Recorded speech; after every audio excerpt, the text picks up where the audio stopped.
Da inicio Contacto Vital Univa, programa de la Universidad del Valle de Atemajac, enriqueciendo tu conocimiento e impulsando tu desarrollo personal. a través de temas como nutrición, psicología, sustentabilidad, tecnología y arte. ¡Comenzamos!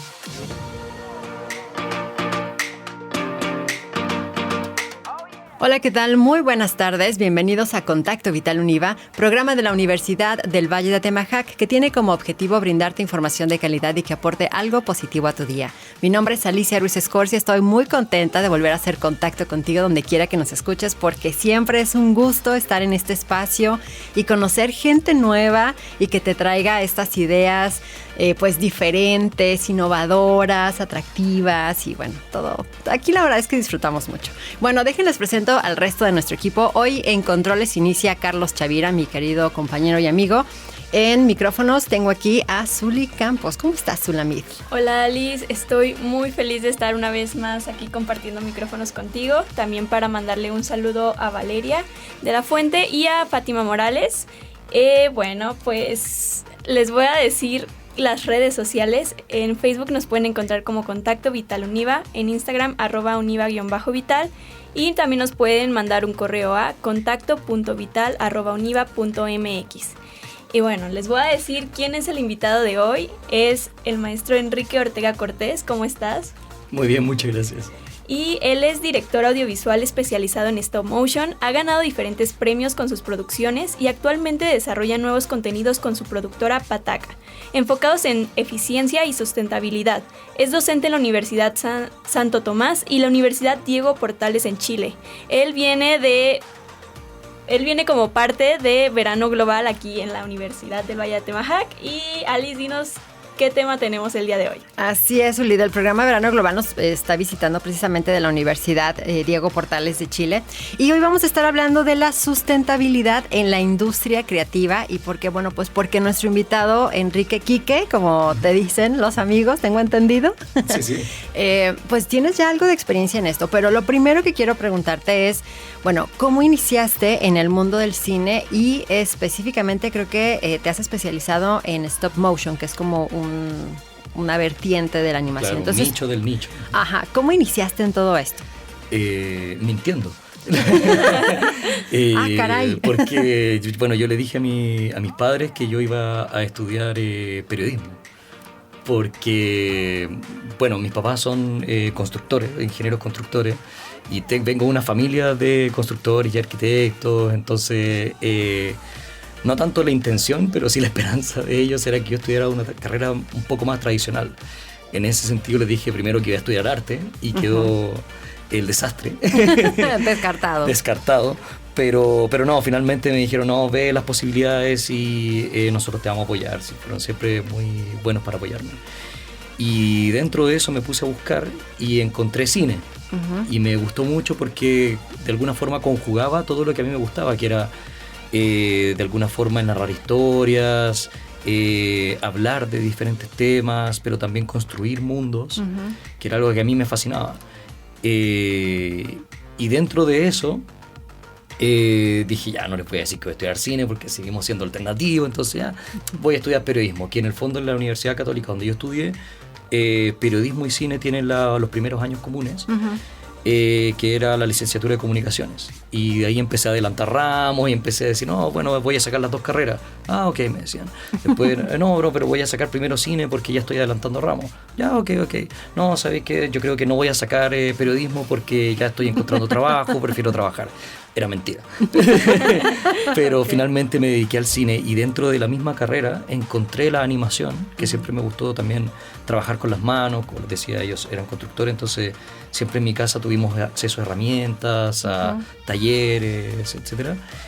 Y dentro de ese mundo también a mí siempre me gustó dibujar, me gustó esculpir.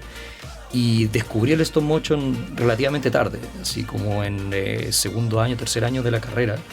Hice mi primer cortometraje, que quedó horrible, pero encontré ese espacio donde la creación no estaba solamente en el encuadre y en el dirigir de repente solo el sonido, sino también en la construcción empírica de estos mundos, de las maquetas, de los objetos, de las marionetas. Y ahí ya empecé a buscar la práctica y me empecé a dedicar a ese mundo, y finalmente cuando ya pude dedicarme de lleno fue posterior a mi proyecto de título, que fue efectivamente en animación y fue un cortometraje hecho... O sea, me gusta pensar que fue con estándares profesionales, pero claro, lo hicimos con muy pocos recursos, y ahí también parte de esta noción de cómo crear en este mundo profesional de la animación stop motion desde la eficiencia, con los pocos recursos, con las obstrucciones con las que nos podemos topar. Y de ahí ya, o sea, no les voy a decir que tuve trabajo al tiro inmediatamente, pero fue una búsqueda, y que sin duda ya me he hecho por lo menos un espacio y un equipo muy bueno, y en el que confío, y que también tengo el privilegio de contar con su confianza. Sí, pues qué bonito cuando la vida misma te lleva como por el camino de esto de que llegaste a stop motion por una razón, y qué bonito. Yo te quiero preguntar, ahorita que el tema es sustentabilidad, quiero preguntarte qué fue lo que te interesó por esos temas de sustentabilidad dentro de la industria creativa. Es muy interesante de cómo se fue dando, porque también fue por las circunstancias externas. En Chile, y me imagino que también como en México, siempre nos tenemos que enfrentar a distintas obstrucciones, a distintas dificultades para la producción, especialmente creativa. Presupuestos bajos, limitaciones técnicas. Entonces, a medida que fueron pasando los años, me fui enfrentando a esas limitaciones. De repente estábamos en una producción y teníamos poco tiempo porque teníamos que hacer rendir el presupuesto. Entonces eso significaba desgaste en el equipo, precariedad de repente en algunas situaciones laborales, y eso también me fue chocando desde el punto de vista ético, de cómo producimos lo que hacemos. Y finalmente esa curiosidad o esa inquietud se vio exacerbada cuando produjimos una serie que por primera vez me tocó estar al frente, así en la producción ejecutiva, y ser un socio de esa producción, que se llamaba Sander. Y era una serie infantil de filosofía para niños, financiada por el Consejo Nacional de Televisión. Y a la mitad de la producción, o sea, fue una producción enorme, como de alrededor de $250,000, que en realidad no es tanto dinero para la cantidad de capítulos que teníamos que hacer, que eran 13, y nos tocó la pandemia a la mitad de la producción. Y tuvimos que pausar, tuvimos problemas ya económicos, tuvimos problemas de logística, y tuvimos que adaptar la producción, no solamente para que fuera proyectable en el tiempo, o sea, de poder terminar, porque si no estábamos en incumplimiento de contrato y tenía que deberle $50,000 yo personalmente como socio al Estado chileno. Tuvimos que adaptar la producción y repensarla desde el guión para que pudiera ser realizable con las limitaciones que tenía la pandemia, las limitaciones de aforo, las limitaciones de los traslados y las limitaciones de espacio. Y eso también llevó a pensar en el bienestar de las personas, el bienestar de los trabajadores, y finalmente adaptarnos. Y ahí comenzamos a plantearnos cómo producir con las limitaciones no solamente de esta fuerza mayor, sino también dentro de las mismas producciones latinoamericanas. Oye, Quique, y bajo este contexto, desde tu experiencia, ¿cómo dialogan entonces el arte o la producción o la cuestión creativa con la conciencia ambiental? Yo diría que en cuanto a la responsabilidad y a la sintonía con el propio mensaje de lo que estamos entregando. En el fondo el audiovisual y el arte en general trabaja mucho con la empatía. En el fondo estamos planteando una visión de mundo, estamos planteando un personaje, por ejemplo, y necesitamos que el espectador conecte con ese personaje. Hay un discurso ahí. ¿Y qué sería de ese mensaje o de esa conexión o de ese discurso si no está reflejado también en los procesos productivos? Y ese proceso productivo, incluso desde el presupuesto que puede sentirse tan frío, y de los cronogramas, del trabajo ya logístico, son un proceso creativo también y son parte del discurso. Entonces no están escindidos, deberían pensarse como parte de un todo. Sí, bueno, ¿qué les parece si con esto vamos a un corte? No le cambien, están en Contacto Vital Univa.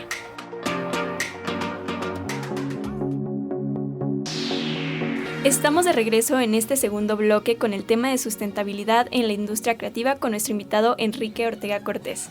Y bueno, Yo te tengo una pregunta. ¿Cuáles son los principales impactos ambientales que puede generar una producción audiovisual, incluso la animación? Son varios. Específicamente en lo ambiental, los materiales, yo diría. O sea, podemos hablar del impacto en cuanto a la energía utilizada por todos los equipos, etcétera, el impacto de huella de carbono por los traslados, la basura que viene del quehacer doméstico de todas las personas, el empaque del alimento, la verdad. Pero yo creo que lo principal es los materiales que muchas veces son tóxicos, no solamente para el medio ambiente, sino también para los trabajadores. Por ejemplo, el uso de siliconas o materiales de moldaje como resina, desechos plásticos, etcétera. Todo eso sin duda genera un impacto y, por ejemplo, la misma silicona, que es uno de los materiales que está muy difícil de reemplazar por su versatilidad. Por ejemplo, en Sander, las manos de los personajes se hacían con un vaciado de silicona y tenían una durabilidad limitada. Se iba desgastando el material, se iba rompiendo y ya no estaba para la foto. Entonces no había posibilidad de repararlo.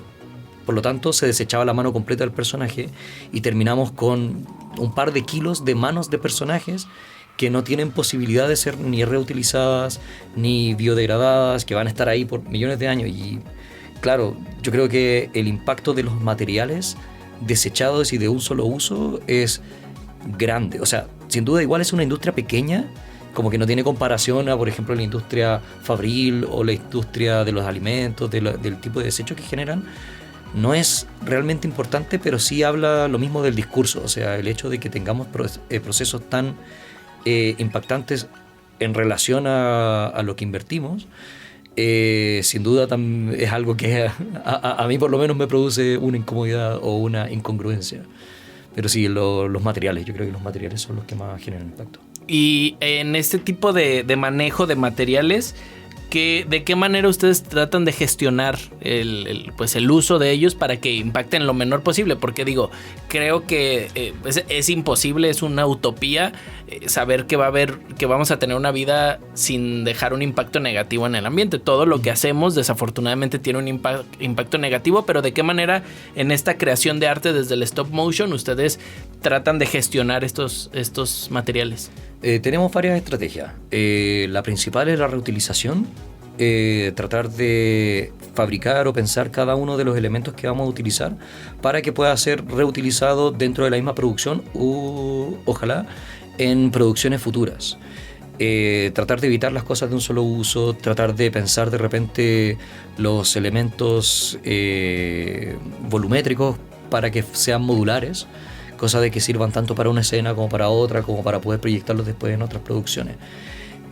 Tratar de tener también un registro de qué es lo que se está desechando, qué es lo que se puede reciclar, si no dentro de la producción fuera, y de qué se puede también sostener para otras instancias, por ejemplo, exposiciones. Tratar siempre de limitar lo que sea de un solo uso, lo que sea desechable. Creo que eso es como el principal negativo que tenemos. Y posteriormente, claro, están otras estrategias como por ejemplo el uso de materiales con menos impacto. Como bien decías, el cero huella es muy difícil de lograrlo, claro, pero no por eso vamos a dejar de intentarlo o tratar de acercarnos a ese ideal. Sí, ahorita nos estabas comentando pues el impacto que tienen todos estos materiales en el ambiente y yo quiero preguntarte qué papel juegan justamente estos residuos, la escenografía, los plásticos y el consumo eléctrico en una producción como esta. Es vital porque en el fondo son como insumos a los que no les podemos hacer o es muy difícil hacerles el quite o evitarlos porque también son extremadamente prácticos. O sea, el gran problema con la silicona específicamente es que es muy práctica para generar personajes, por ejemplo, que tienen una piel humana o una fisionomía que de repente va muy de la mano con el discurso que se quiere entregar.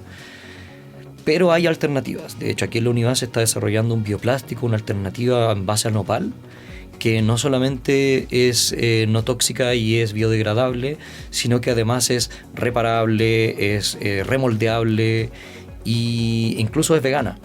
Entonces puede ser un real impacto y me interesa mucho ese material porque no solamente es un avance en cuanto a la sustentabilidad dentro de una producción, sino que además puede ser más conveniente en su uso práctico que la silicona.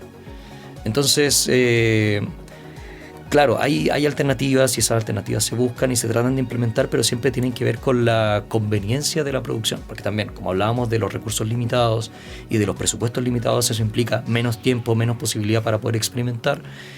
Y entonces una de las grandes estrategias para lograr que un producto más sustentable, que una alternativa más sustentable se aplique, es lograr que sea conveniente también. Oye, Quique, esta pregunta bien estaba planeada para el bloque anterior y la íbamos a dejar en el cajón, pero creo que cabe mencionarla aquí. Cuando tú comienzas en ya de manera profesional o incluso como estudiante en el tema de la animación, del stop motion en concreto, ¿qué tanta evolución has notado en la mentalidad en el tema sustentable cuando tú iniciaste a este punto? O sea, ¿sí ha habido un avance y a lo mejor qué tanta diferencia con generaciones anteriores de los que a lo mejor eran tus profesores y que tenían una mente a lo mejor un poco más cerrada al tema? ¿Qué tanto cambio has notado en todo esto? Bastante en realidad. Porque antes no era un tema, no era algo, ni siquiera me voy a detener así como en la visión negativa de repente que puede tener, que podría tener o no una persona de otras generaciones, pero siento que más que nada había una ceguera o una ignorancia frente al tema, como que ni siquiera se hablaba. Pero de un tiempo a esta parte, por ejemplo, yo entré a estudiar cine el 2007 y terminé la carrera el 2011, 2010. Se empezó a poner en boga la temática de la sustentabilidad, la temática del ahorro energético, y se empezó a reflejar en pequeñas decisiones que se empezaron a tomar, pequeñas incomodidades que de repente empezaron a salir. Y eso no solamente se ha reflejado en el quehacer de los profesionales de todas las generaciones, si bien es más fácil en las generaciones nuevas, sino también en los discursos, en la pedagogía. Se volvió un tema naturalmente conversable, y no solamente los profesionales, sino también de repente las instancias de financiamiento.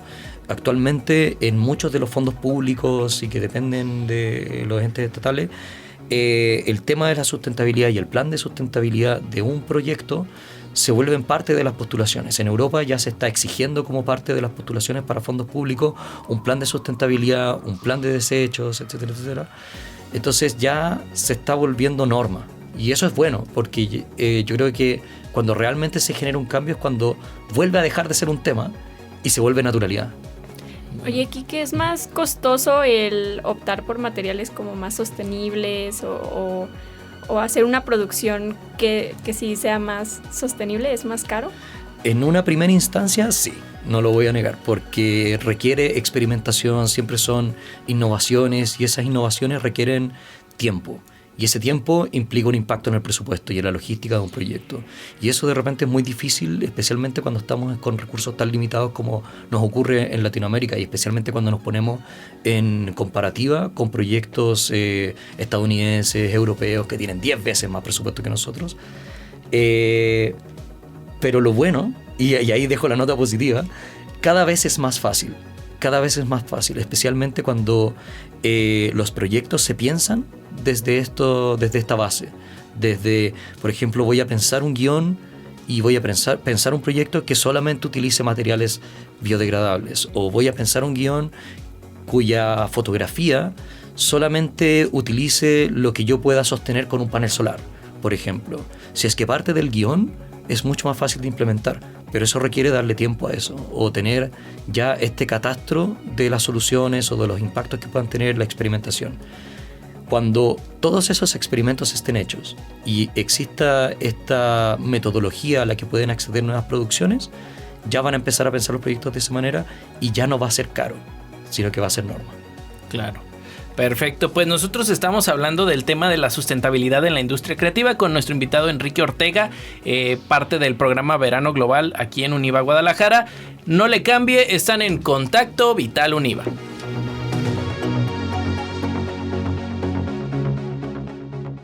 Contacto Vital Univa, un espacio de profesionalización y aprendizaje para tu formación integral de la mano de nuestros especialistas. Escúchanos todos los martes en punto de las 2 de la tarde a través de Radio Vital 1310 AM. Contacto Vital Univa. Estamos de regreso en Contacto Vital Univa en este tercer bloque, y estamos hablando del tema de la sustentabilidad en la industria creativa. Y bueno, continuando con la charla con nuestro querido invitado Quique, ¿tienes algún ejemplo concreto, obviamente real, que tú y tu equipo apliquen ya en el campo, en sus producciones, en temas de sustentabilidad, Sí, o sea, en este momento estamos tratando de utilizar materiales que tengan bajo impacto, que sean biodegradables o que sean reciclables, pero yo creo que la principal estrategia que estamos utilizando es pensar nuestros proyectos desde el guión, desde la concepción y el desarrollo para que sean sustentables. En ese sentido, no hacer el proceso inverso que en el fondo se utiliza normalmente, que es uno piensa una idea y puede ser grandilocuente o puede no tener límite porque el papel aguanta todo, y después someterlo como a las restricciones que puede tener de repente un pensamiento más sustentable. Entonces, en mi productora específicamente, todas las producciones las pensamos desde los recursos que ya tenemos o desde ciertas obstrucciones o limitaciones autoimpuestas, para que el proceso productivo sea parte del discurso o parte de nuestra propuesta. Eso se refiere a la cantidad de luces que utilizamos, a los materiales mismos que utilizamos, que todavía no podemos decir son huella cero, por supuesto, pero sí hemos limitado el uso de materiales tóxicos. Por ejemplo, la misma silicona, nosotros ya no la estamos utilizando y estamos pensando los proyectos con materialidades que pueden ser más amigables en ese sentido, sea lana, sea tela reciclada de ropa usada. Los mismos personajes los estamos fabricando con elementos que podemos rescatar de cosas que ya se desechan. La basura de uno puede ser el tesoro de nosotros. Y la logística también.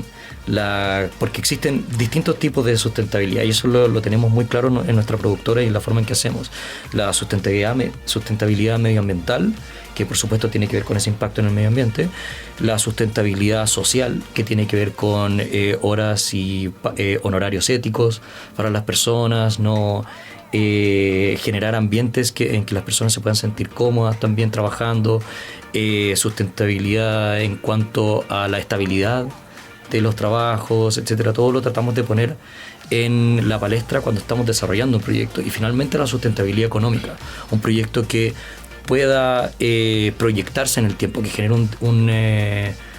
un impacto positivo en la industria, que genere réditos económicos, porque finalmente estamos generando un producto y no solamente es el potencial y el impacto espiritual o cultural que uno pueda tener de aportar a ese patrimonio intangible, sino que también el impacto en la economía, que es importante porque eso atrae más inversiones y puede mejorar los estándares de la industria.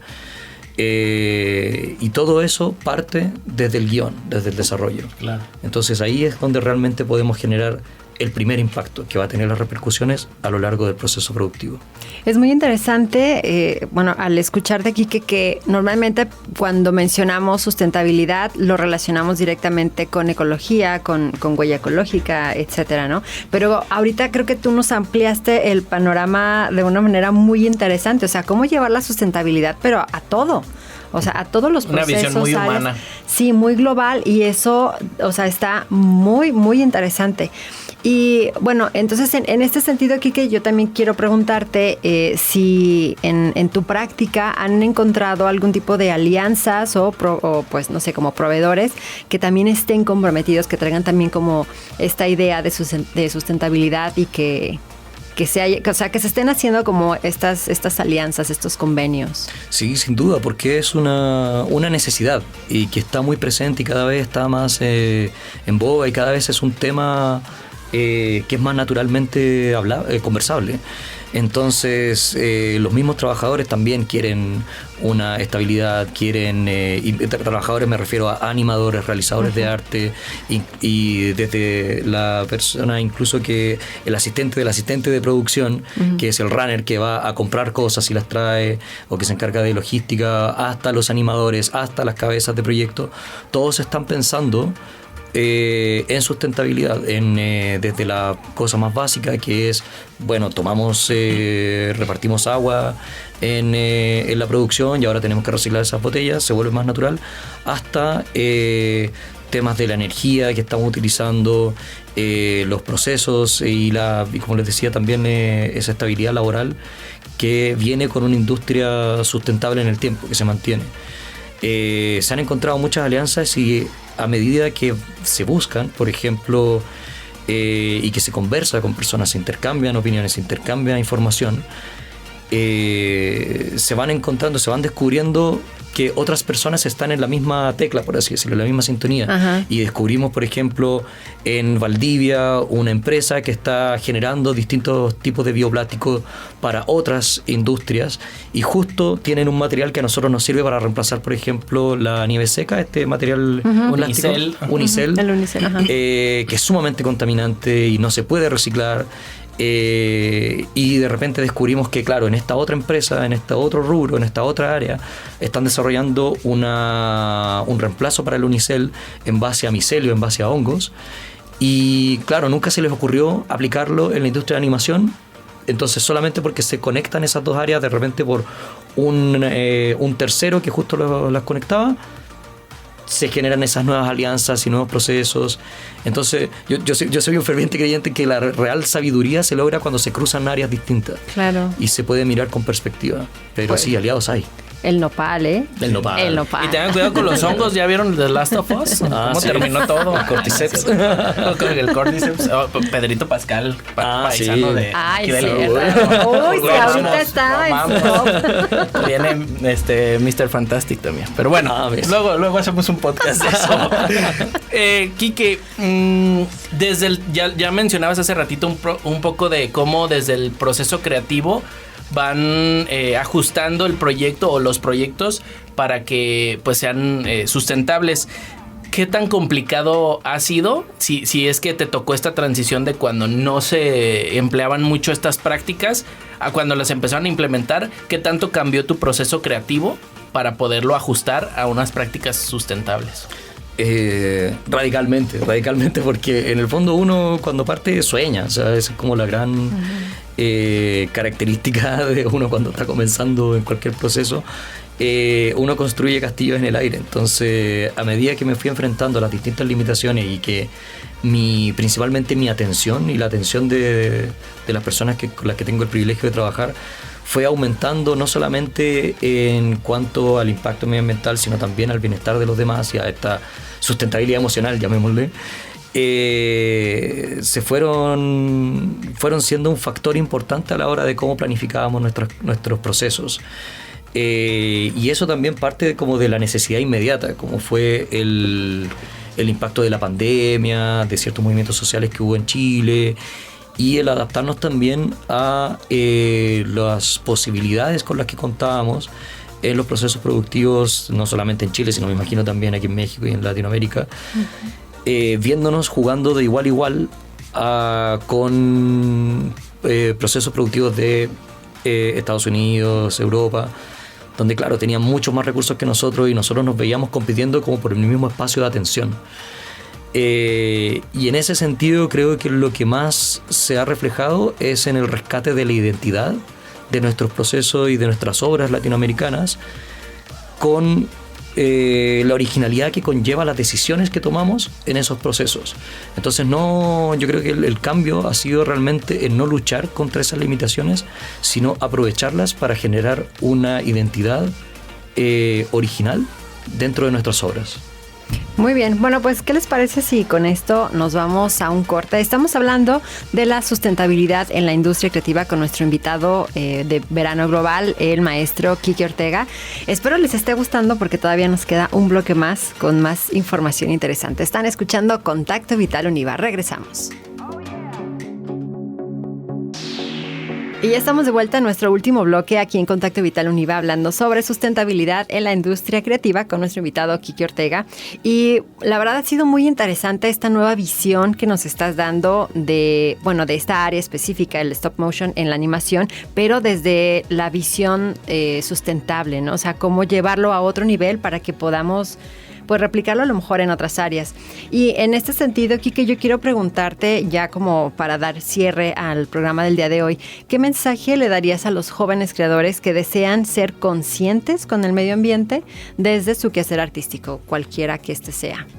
Que, bueno, en realidad serían dos. Uno, que piensen sus proyectos desde el desarrollo, desde la idea del guión, en base a obstrucciones. Vean cuál es su contexto social, económico, incluso político, y trabajen con eso, no luchen con eso. Vean los presupuestos a los que pueden acceder, las instancias a las que pueden proyectar sus proyectos, y creen sus proyectos en base a eso. Una idea siempre va a poder funcionar en el papel, pero es muy distinto el tratar de podarla después y tratar de ajustarla a un molde versus hacerla crecer desde dentro de ese molde. Creo que puede ser no solamente una plataforma creativa, sino que también va a ser una producción más cómoda y sustentable en todos sus aspectos. Por otro lado, el tener resiliencia y prestar atención, porque fracasos siempre van a haber, pero dentro de esos mismos fracasos pueden haber oportunidades y uno se puede adaptar y puede adaptar las producciones. Tenemos esa libertad, especialmente en el proceso creativo, de crear dentro de estas limitaciones, de que puedan ser una plataforma creativa, y esas decisiones que tomamos para poder adaptarnos finalmente dan una identidad y una originalidad que se puede rescatar. Entonces, prestarle atención a ese tipo de oportunidades, a ese tipo de decisiones, porque no son en detrimento de nuestro discurso, de nuestra obra, sino que son parte de. El proceso productivo no está escindido, no está separado del proceso creativo. El discurso de una obra no está separado de su metodología. Sí, Kike, ahorita nos estás diciendo cómo pensar desde un inicio con estos valores de la sustentabilidad, pero ¿cómo pueden las universidades y los espacios formativos fomentar esta cultura desde un inicio? Yo creo que el trabajo con las obstrucciones, que es un concepto que a mí me gusta mucho, que viene del cine, plantear el concepto de las obstrucciones a los alumnos desde un principio, creo que puede ser un proceso pedagógico muy, muy interesante. ¿A qué me refiero con obstrucciones? Uno tiende a pensarlas como algo peyorativo, como un obstáculo.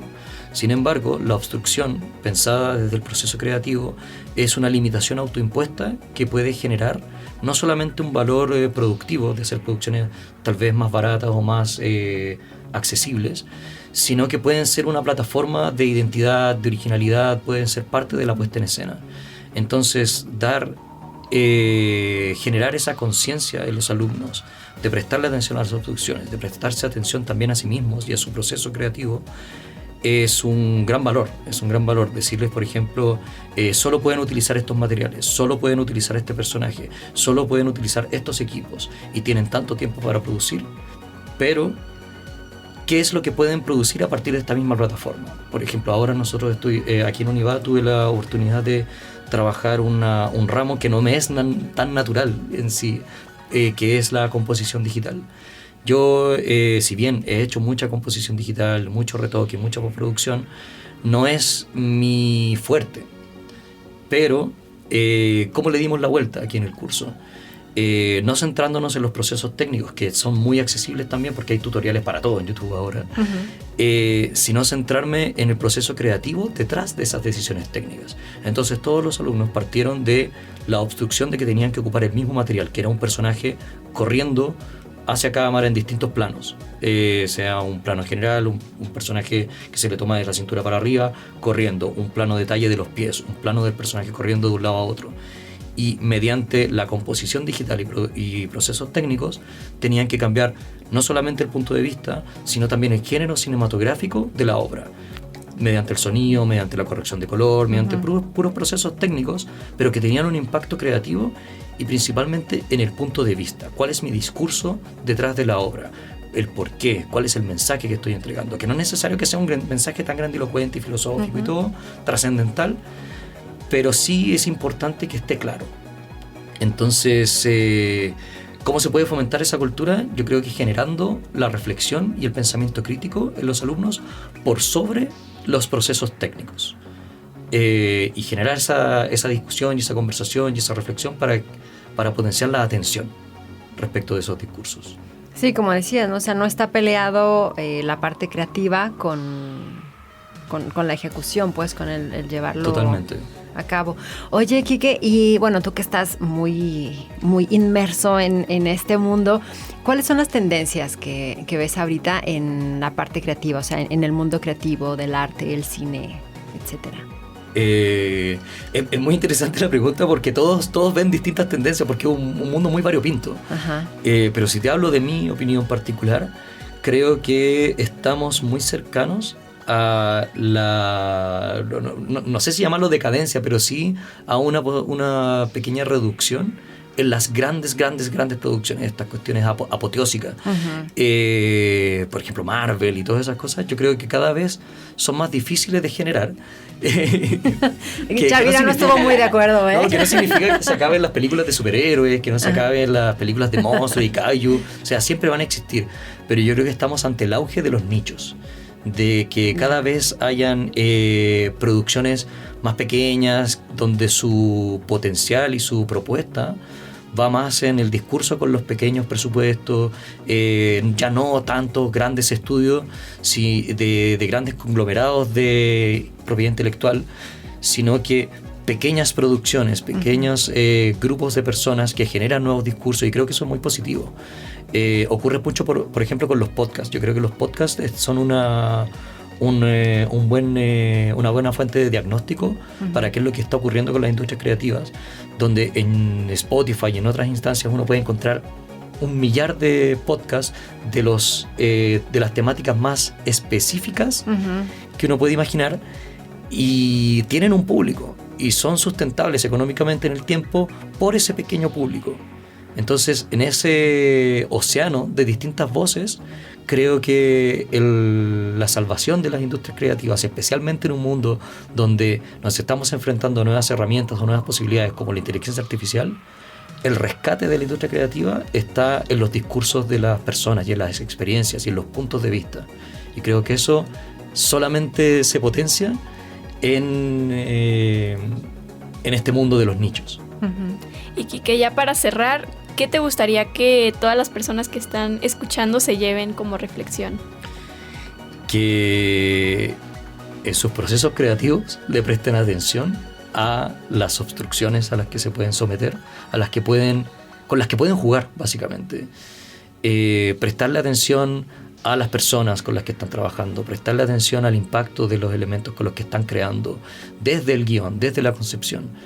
En general es un llamado a prestar atención, porque creo que eso es lo que nos va a llevar a hacer obras más únicas, con más identidad, que puedan competir de igual a igual con Laika, de igual a igual con Artman, desde nuestro espacio de América Latina. Pero siempre la principal atención tiene que estar en las personas. Muy bien, pues con esto llegamos al final del programa del día de hoy. Agradecemos mucho a Enrique Ortega Cortés, director audiovisual especializado en stop motion, que ha ganado diferentes premios con sus producciones y actualmente desarrolla nuevos contenidos con su productora Pataca, enfocados en eficiencia y sustentabilidad. Docente en la Universidad Santo Tomás y también la Universidad Diego Portales de Chile, y parte del programa de verano global aquí en la UNIVA. Muchísimas gracias, Quique, por acompañarnos. Gracias a ustedes por la invitación. Pues con esto nos despedimos. Mi nombre es Alicia Ruiz Escorcia. Zuli. Mi nombre es Sulamit Campos, también en nombre de Valeria de la Fuente, Fátima Morales y Carlos Chavira. Y esto fue Contacto Vital UNIVA. Esperamos que este episodio haya aportado algo positivo a tu día. Gracias por escuchar Contacto Vital UNIVA, un espacio de profesionalización del Centro de Producción Audiovisual de la UNIVA Campus Guadalajara. Nos escuchamos en la próxima emisión.